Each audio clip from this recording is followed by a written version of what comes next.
Então vamos lá. A gente está aqui para gravar a nossa primeira aula, né, nesse novo projeto, que é o projeto de aulas no YouTube.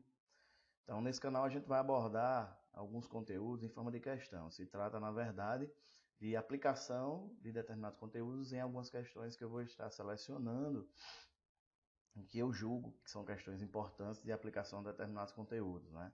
Geralmente são questões que abordam os detalhes de alguns conteúdos que às vezes você não encontra no livro, que o professor não abordou em sala de aula, a resolução de algumas questões que merecem que você dedique uma atenção especial, né?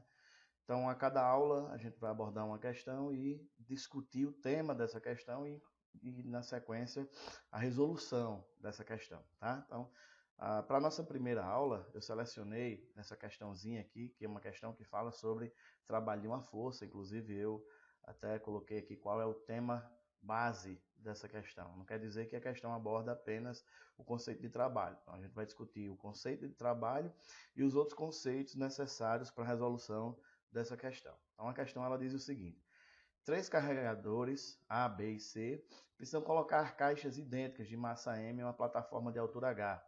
O carregador A utiliza uma roldana e uma corda, levantando a caixa verticalmente. O carregador B utiliza uma rampa com inclinação θB e o carregador C utiliza uma rampa com inclinação θC menor do que θB, como ilustram as figuras a seguir. Então a gente pode observar aqui que o carregador A, né, de acordo com o enunciado, e a figura ilustra esse enunciado, é muito importante dar atenção à figura e tentar já compreender, né, interpretar o que o enunciado traz associado à figura.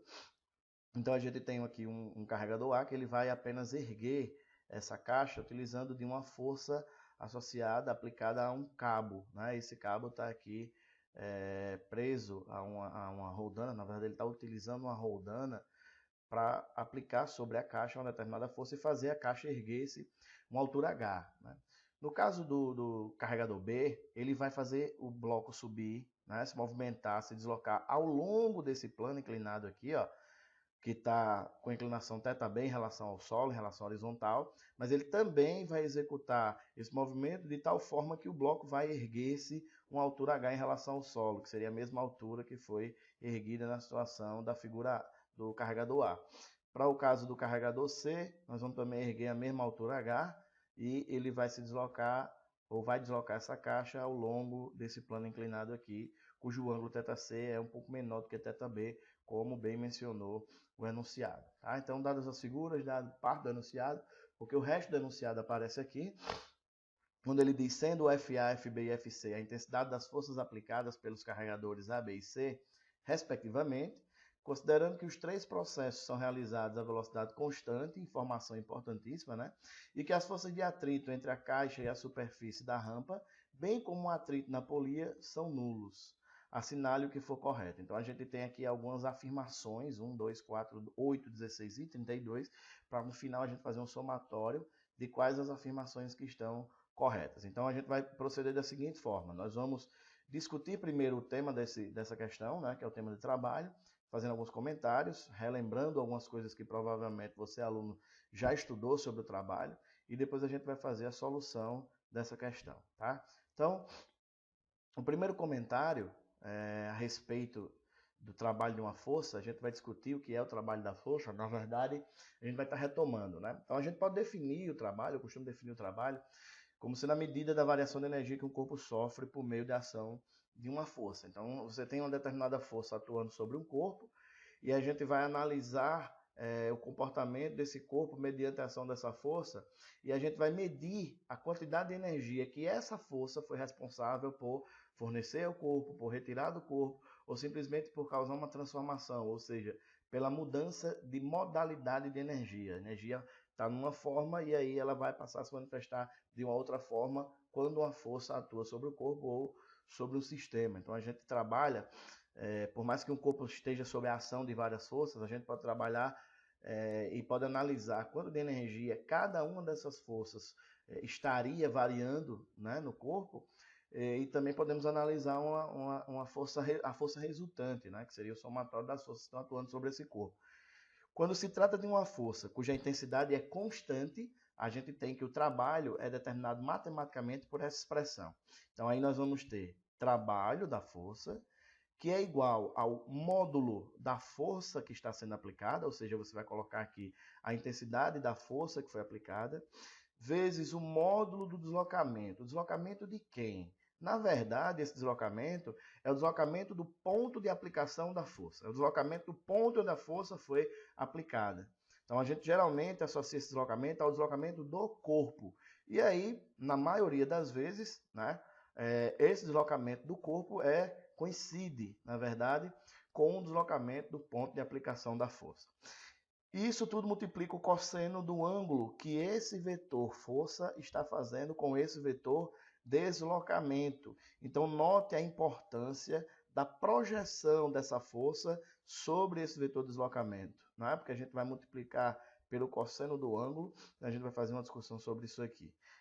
Mas, a princípio, a gente já pode adiantar que uma análise conclusiva dessa equação é que haverá trabalho realizado por essa força sempre que houver um deslocamento na direção em que ela está sendo aplicada, tá certo? Então, haverá o trabalho realizado pela força, você vai conseguir medir esse trabalho sempre que a força estiver sendo aplicada, de maneira que o deslocamento ocorra parcialmente ou integralmente na direção em que essa força está aplicada, né? Eu coloquei aqui uma ilustração que permite que a gente possa discutir isso de forma mais clara. Por exemplo, eu tenho uma força aqui que está aplicada de maneira oblíqua em relação ao solo, em relação ao eixo X. Então você vai notar que ela está formando aqui com horizontal um ângulo θ, tá certo?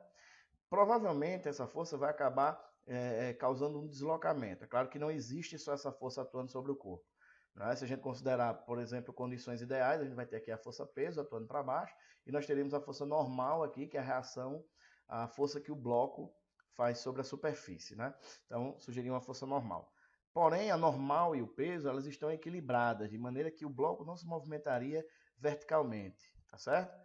Então, a ação dessa força, ela provavelmente faria esse bloco se deslocar horizontalmente, né? Faria o bloco se deslocar paralelo ao eixo X, exatamente na direção que está traçada essa linha pontilhada aqui. Então, a grande questão é, essa força ela está integralmente dedicada ao deslocamento desse corpo? Essa força está projetada na direção em que esse corpo se desloca? Então, na verdade, se nós olharmos, se nós analisarmos, se a gente fizer uma decomposição dessa força, a gente vai ter uma componente dela no eixo X, né, componente paralela ao plano, e ao mesmo tempo nós teríamos uma componente perpendicular. Né? Então, supondo um deslocamento horizontal e para a direita, nós vamos notar que essa força Fx, na verdade, essa componente da força, ela está projetada na direção em que há o deslocamento. Então, essa componente Fx, ela realiza um trabalho, mas é uma componente da força F. Então, a gente vai dizer que a força F, ela realiza um trabalho porque existe uma componente dela, uma projeção dela na direção em que está esse deslocamento. Já a força ou a componente Fy, ela está posicionada de maneira perpendicular a esse deslocamento. Então, essa força Fy não está contribuindo na direção desse deslocamento. Né? Então, a gente diz que nesse caso aqui, a componente Fy não realiza o trabalho. E aí, se a gente quer calcular o trabalho dessa parte da força, dessa componente da força, a gente nota como ela é um cateto adjacente em relação a esse ângulo, o valor dela vai ser Fx vezes o cosseno. Desculpa, o valor Fx é igual a F vezes o cosseno do ângulo, tá certo?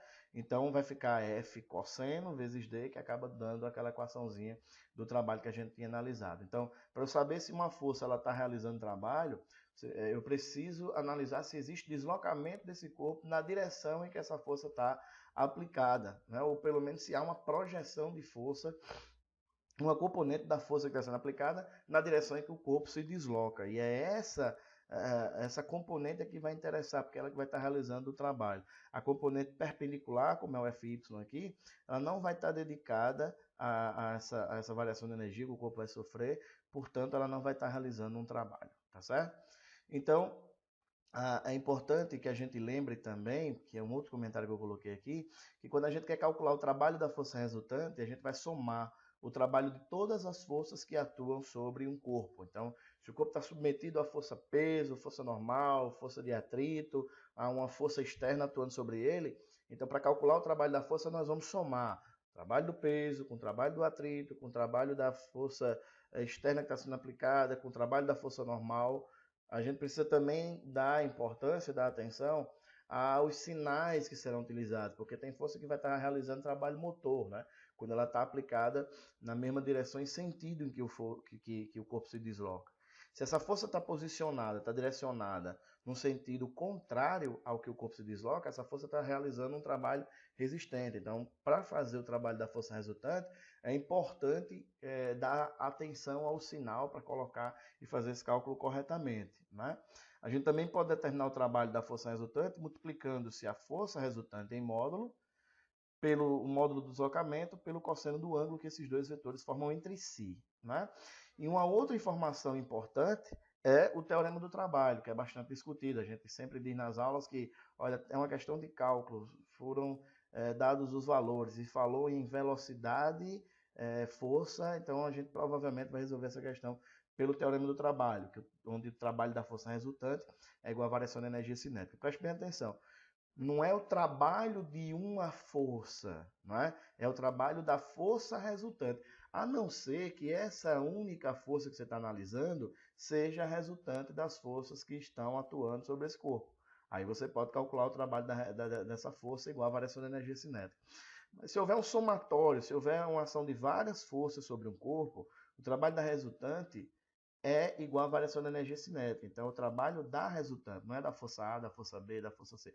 É o trabalho da resultante daquelas forças. Tá? Então, se existir uma força resultante e houver um deslocamento na direção em que essa força está sendo aplicada, provavelmente esse corpo vai, com certeza esse corpo vai estar sofrendo uma variação na sua energia cinética, que é a energia associada à velocidade. Né? Então, provavelmente o corpo vai estar sofrendo uma variação de velocidade.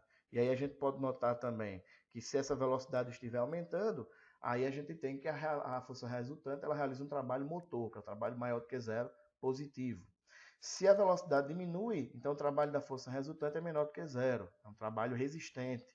Agora, se a velocidade do corpo permanece constante, aí o trabalho da força resultante ele vai ser igual a zero, tá certo? Então, dadas essas informações, a gente pode agora retornar para a questão, porque nós fizemos uma breve revisão de alguns conceitos que envolvem o trabalho. É claro que existem outros conceitos, mas a gente terá a oportunidade de abordar em outras questões. Esses aqui eles são suficientes para a gente resolver essa questãozinha, né? Então, voltando para a questão, nós teríamos a resolução, né? E seria dado, na verdade, analisando cada um daquelas afirmações. Então, eu já separei aqui, porque a afirmação 1, ela diz que a força exercida pelo carregador B tem módulo igual à força exercida pelo carregador C.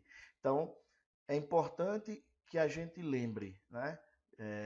Quando a gente volta aqui para a questão, por exemplo, a gente vai ver que o enunciado mostra que a velocidade do corpo se mantém constante ao longo da subida, né? E as forças de atrito entre a caixa e a superfície da rampa, bem como o atrito com a polia, são nulos, ou seja, não vai haver a ação da força de atrito em nenhuma situação que a gente está tratando aqui, tá certo? Então, vamos fazer essa análise. Será que a força exercida pelo carregador B tem que ter o mesmo valor da força exercida pelo carregador C? Analisando a figura, a gente já tem uma noção, né? Já há uma percepção prévia de que com inclinação maior, então provavelmente você já está tendo essa sensação que com uma inclinação maior, o carregador B ele vai ter que exercer mais força para acabar fazendo esse bloco subir do que teria que fazer o carregador C. Mas é importante que a gente saiba escrever isso fisicamente, né? É importante que a gente saiba argumentar, né? E deixar bem claro para todo mundo por que um exerce mais força que o outro, ou na verdade se o resultado é igual. Mas a ideia prévia, né, a gente já é levado a pensar que esse carinha aqui ele vai estar exercendo uma força maior. Enfim, eu esquematizei o plano aqui, aí eu coloquei ele numa tonalidade de cor perto de transparente, para ficar mais fácil da gente visualizar os vetores que serão traçados, né? Então vamos fazer o seguinte, a gente vai traçar todas as forças que estão atuando aqui sobre esse corpo. A primeira força é a força gravitacional, o peso do bloco B que está apontando para baixo, né? Na verdade ele está apontando para o centro da Terra, mas no nosso referencial, na linha horizontal, esse corpo essa força estaria apontando para o centro da Terra para baixo, né? Então verticalmente para baixo está atuando essa força. Então, a gente tem que esse bloco ele comprime a superfície, e aí a superfície acaba reagindo com a força normal, perpendicular à superfície, né? Perpendicular esse contato aqui do corpo com a superfície. E aí a gente tem uma força F, que é a força exercida pelo carregador na tentativa de fazer esse bloco subir, né? Pessoal, é interessante que a gente trabalhe com todas as forças projetadas nos eixos. Então você vai notar que a força F está paralela ao plano, a força normal está perpendicular, mas a força B, peso de B, ela se apresenta de forma oblíqua em relação a esses eixos onde estariam traçados força B e força normal, né? Então a gente vai traçar as componentes do peso. Então eu teria aqui a componente perpendicular ao plano PBY, né?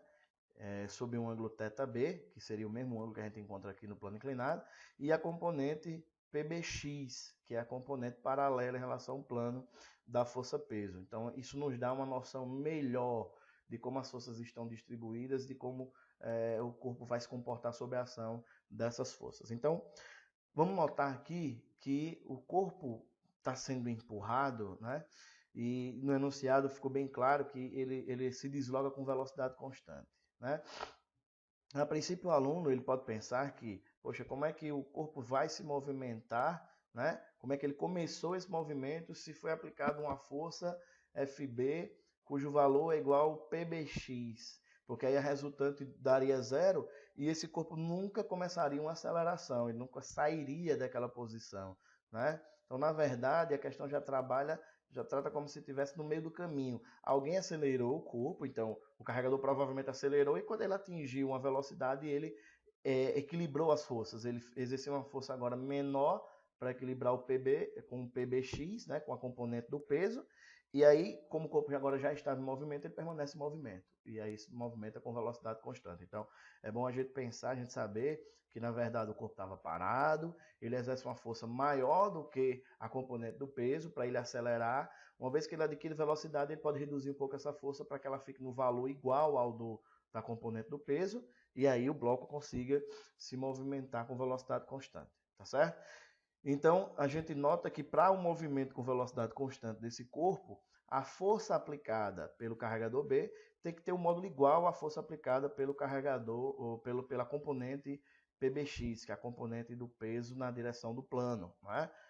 Bom, a gente vai então deduzir que esse PBX, né? Se a gente analisar um triângulozinho aqui formado, trazendo o PBX para essa posição, tá vendo? Esse PBX se tornaria um cateto oposto. E para você calcular o cateto oposto de um triângulo, basta você multiplicar a hipotenusa PB pelo seno desse ângulo, né? Então a gente vai ter que a força exercida pelo carregador na situação do plano inclinado B é igual ao peso do bloco multiplicado pelo seno do ângulo que esse plano forma com a horizontal. Analisando o plano C, a mesma coisa. O carregador provavelmente acelerou, atingiu uma certa velocidade do bloco, ele exerceu agora uma força de módulo igual à componente do peso, né? Traçando aqui as forças que atuam sobre esse corpo, FC, né? A força que o carinha está exercendo, a normal, reação da superfície sobre o bloco, e o peso do bloco C, né? Esses pesos aqui são iguais, é o mesmo bloco. Mas aí quando a gente traça as componentes, a gente vai notar que é componente vertical, né? Veja que ela está equivalente aqui na projeção, né? E assim como a horizontal também está equivalente, certo? Na figura já fica, na análise da figura já fica bem claro, né? Que esse valor aqui, ó, ele é uma flecha, porque a gente representa geralmente o módulo do vetor, a gente tenta representar pelo tamanho da flecha, né? Então, necessariamente essa flecha se tornou menor do que essa aqui, ó, o que faz com que a força C se torne menor do que a força em B. Mas a gente quer demonstrar a diferença entre essas forças, né? Porque no enunciado está dizendo, na afirmação está dizendo que eles têm o mesmo valor. Então, quando a gente vai traça o ângulo aqui θC, e se a gente projetar, trouxer o PCX para cá, ele vai ser um cateto oposto. E mais uma vez, para a gente calcular o cateto oposto, é a hipotenusa multiplicada pelo seno, né? Então, nessa situação, ele está exercendo uma força FC que tem que ter o mesmo valor da componente paralela do vetor peso, que é o PC na direção X, o PCX, que vai ser calculado por PC, peso de C, vezes o seno do ângulo θ. Tá certo? Então a gente tem duas equações aqui para fazer essa comprovação, para analisar, né? A gente tem que a força exercida por B é o peso de B vezes o seno do ângulo, né? Do plano inclinado com o solo. E a força C é igual ao peso de C, que tem mesmo valor do peso de B, é o mesmo bloco, vezes o seno do ângulo θC, tá? Então, a gente vai analisar aqui o ângulo maior, aqui ó, θB maior do que θC, o seno do ângulo é maior. Se a gente está trabalhando de 0 até 90 graus, né? Esse ângulo aqui está no intervalo de 0 a 90, então a gente tem que o seno de θB, que é um ângulo maior, é maior do que o seno de θC. Então, quando a gente analisa, se esse valor PB tem o mesmo valor de PC, e se o seno θB for maior do que o seno de θC, a minha conclusão é que a força que o carregador B exerce é maior do que a força que o carregador C estaria exercendo. Então, dessa forma, a afirmação estaria incorreta, é uma afirmação falsa, ela não é verdadeira, porque a gente acabou de comprovar que a força exercida pelo carregador B é maior do que a força exercida pelo carregador C. Então, as observações, as demonstrações em relação a essa força estão aqui, né? Bom, então passando para a questão número 2, a questão 2 ela afirma que a força exercida pelo carregador A é simplesmente dada pela massa do bloco multiplicada pela gravidade, na qual a gravidade é a aceleração, na qual G é a aceleração da gravidade no local. Então a gente tem aqui massa vezes a aceleração da gravidade, né? Então eu desenhei o carregador A erguendo um bloco aqui, né, nessa situação, puxando por meio de um fio. E se a gente for traçar as forças que atuam, essa força de tração exercida por meio da corda equilibra para que o corpo se movimente com velocidade constante com o peso do bloco que está sendo exercido para baixo. Mais uma vez o comentário, esse bloco estava parado.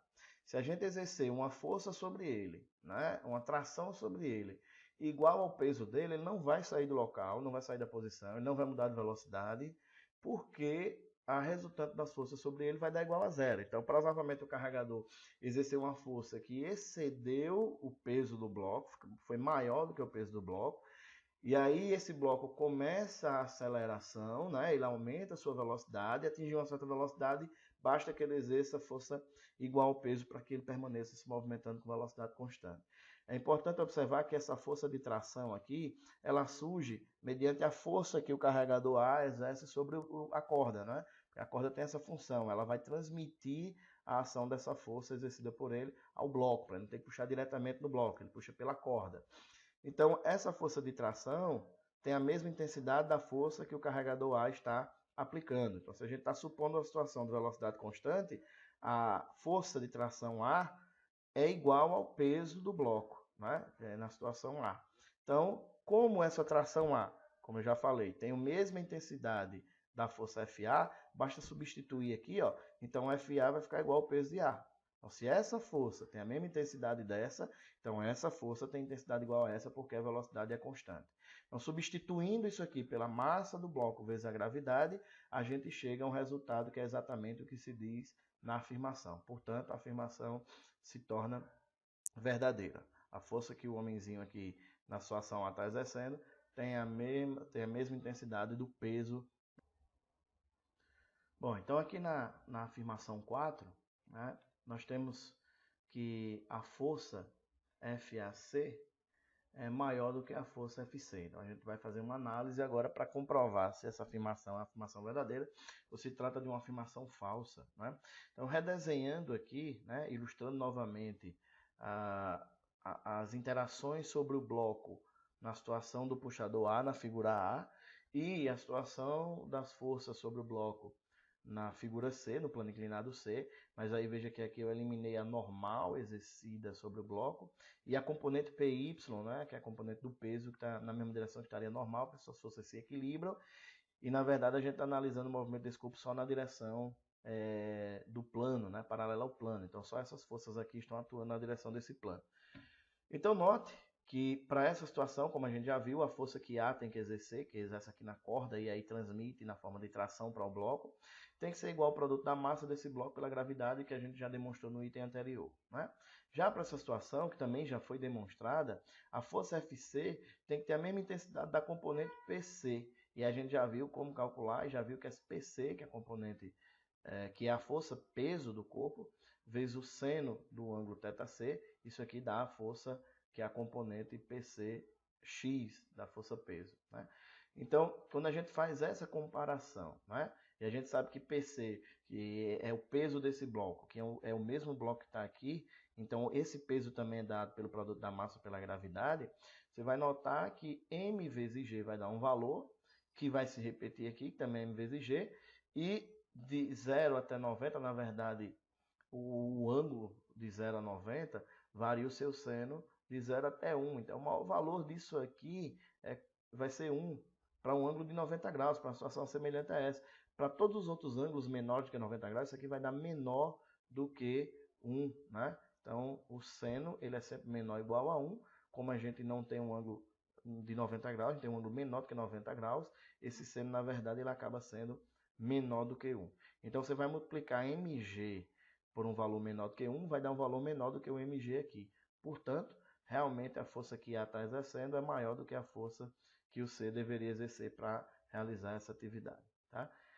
Vamos para a afirmação, então uma afirmação verdadeira.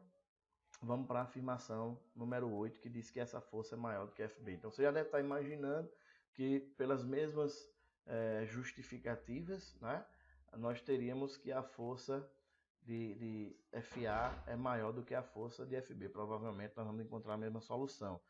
Então, mesmo resultado, a força a gente já sabe que é o produto da massa vezes a gravidade. FB seria igual a componente do peso na direção do plano. Então, nós teríamos um PB vezes o seno de θ. E a gente sabe que esse seno de θ é menor ou igual a 1, de 0 a 90 graus, né? Como a gente tem um valor menor do que 90 graus, então esse seno ele acaba dando menor do que 1. E isso faz com que essa força A se torne maior do que FB. Então seria a mesma justificativa que nós demos para o item anterior, para a afirmação 4. Né? Isso aqui seria o peso do bloco, então, que é o peso do bloco vezes um número menor do que 1 multiplicando. Né? Bom, então essa afirmação também é verdadeira. Né? Na afirmação 16, ele fala sobre a variação de energia potencial gravitacional. Então, ele diz que se ΔEP é a variação de energia potencial gravitacional do processo, então a variação de energia potencial no processo A é maior do que no processo B, que é maior do que no processo C. Bom, então eu coloquei as três situações aqui novamente. E para determinar a variação de energia potencial, o que é energia potencial? Então, a energia potencial é a energia que o corpo armazena quando ele se encontra numa certa posição, né, de um campo. Então, você fala em energia potencial gravitacional, o corpo está imerso no campo gravitacional e em determinada posição daquele campo, ele acumula uma quantidade de energia que é a energia potencial gravitacional. Essa energia potencial gravitacional, ou a sua variação, na verdade, ela vai ser dada por essa equação que está aqui, né? Então, a variação da energia potencial, o produto da massa, pela gravidade, pela variação da altura que o corpo sofreu. Então, se a gente colocar aqui, nesse sistema de referência, sendo o plano horizontal como a origem, ou como o nível de referência energética, ou seja, se a gente considerar que a energia aqui é nula, então a variação de energia que esse corpo vai sofrer vai ser igual à energia potencial que ele adquiriu quando ele vier para essa posição. Então, na verdade, para a gente calcular a energia potencial, a gente multiplica mg pela posição dele em relação ao nível de referência. Se a gente quer calcular a variação da energia potencial, a gente vai calcular pela variação de altura que ele vai sofrer. Né? Então, a gente vai observar que nos três casos, o mesmo bloco, ou seja, o mesmo mg, sofreu a mesma variação ΔH, ou seja, os três blocos subiram H. Então, como é a mesma massa, sob a ação da mesma gravidade, sofrendo a mesma variação de altura, então nós vamos ter que a variação de energia potencial gravitacional dos três casos é a mesma. Ou seja, são três blocos. Né? Na verdade, é um bloco só em três situações, é o mesmo bloco. Ele sobe, então a energia potencial gravitacional está associada a essa posição que ele se encontra. Então, se o bloco sobe, ele ganha energia potencial. Então, ele sofreu uma variação de energia potencial proporcional a essa variação de posição dele em relação ao nível de referência. Então, quando a variação de energia, quando a variação de altura é a mesma, ele vai sofrer também a mesma variação de energia potencial. Portanto, a afirmação é falsa, uma vez que as variações são todas iguais. Tá certo? Vamos aqui agora para a afirmação 16. Ela diz que o trabalho realizado pelos 3 carregadores é o mesmo. Presta bem atenção, tá? Essa aqui é onde pode aparecer um probleminha, as pessoas acabam se confundindo, certo? Notem uma coisa. Nos 3 casos, né, nós vamos ter o bloco se deslocando uma altura h. Esse bloco vai ganhar essa quantidade de energia potencial. Ele ganhou, ele adquiriu a mesma quantidade de energia nos 3 casos. Em nenhuma situação tem atrito, portanto não tem dissipação de energia, não tem perdas de energia. O sistema não libera energia para o meio externo, tá certo? O que é que acontece? A gente vai analisar que o trabalho realizado pelo carregador A é igual ao trabalho realizado pela força-peso, né? Ele vai realizar um trabalho aqui para fazer esse bloco subir, e o peso está realizando um trabalho aqui que é resistente, porque se opõe ao deslocamento, a ação da força se opõe ao deslocamento, mas em módulo os valores são iguais. Então ele tem que exercer, ele tem que realizar, através da sua força, sobre o bloco, um trabalho igual ao que a força-peso está exercendo. Nesse caso aqui, ele vai realizar um trabalho que é igual o trabalho do peso do bloco mais o trabalho da normal. Veja bem, vamos entender isso aqui. O que nós temos é, na situação da figura A, certo? Nós temos que forças atuando? Nós temos a tração, que é de valor igual à força que o carregador está exercendo, e nós temos o peso. Como o sistema se movimenta com velocidade constante, a soma de todos os trabalhos dá igual a zero, tá certo? Então o trabalho da força resultante tem que ser igual a zero. Então, como só tem essas duas forças atuando sobre o corpo, então o trabalho da força que o homem está exercendo, mais o trabalho do peso, tudo isso tem que dar igual a zero, certo? Então, isso quer dizer que o valor do trabalho que o homem exerce tem que ser igual ao valor do trabalho da força-peso, tá certo? Nessa situação, nós teríamos 3 forças atuando. Nós teríamos a força do carregador B, nós temos a força-peso e a força normal, certo? A gente já sabe que essa força normal ela não realiza trabalho, como a gente pode ver, porque a força normal ela está posicionada perpendicularmente em relação ao deslocamento. Ela é perpendicular à superfície, fica perpendicular ao deslocamento, então ela não está participando, não tem componente de deslocamento na direção dela. Então, o trabalho dela é igual a zero. Isso faz com que o trabalho realizado pelo carinha B seja igual ao trabalho da força-peso, certo? Uma vez que o trabalho da normal é igual a zero, certo? O trabalho realizado por C também é o trabalho do peso, mas o trabalho é normal. Veja, a gente tem a força do carregador C exercida sobre o bloco, nós temos a força normal e a força peso. A soma de todos os trabalhos tem que dar zero, porque a velocidade do corpo é constante.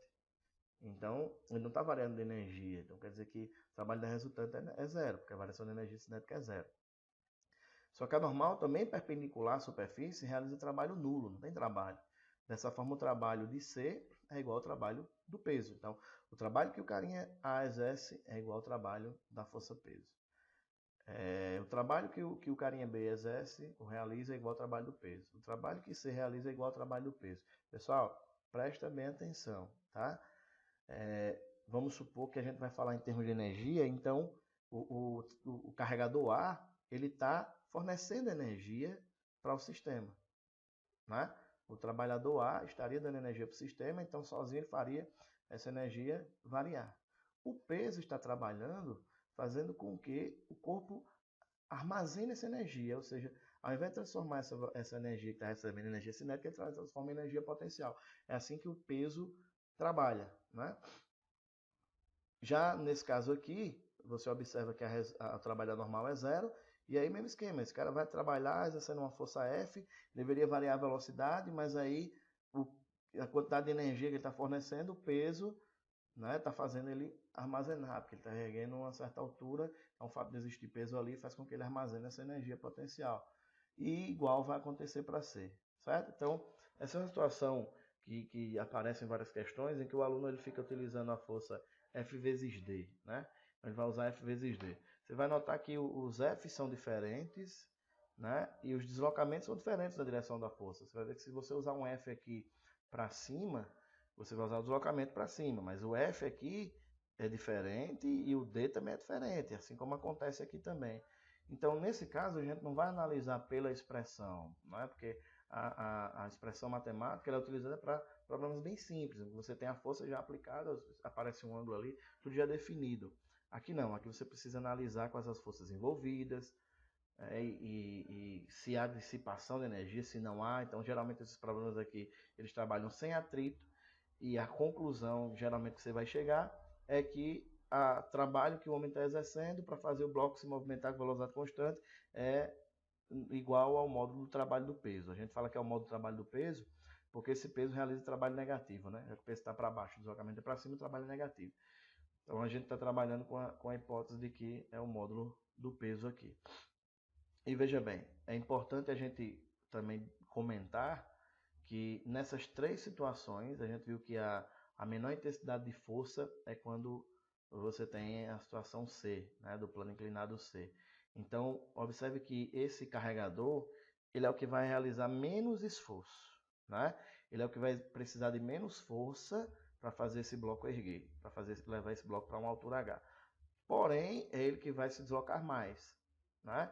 Então, você precisa fornecer uma energia para o sistema e você pode fazer isso analisando, trabalhando, mesclando o valor de força e de distância.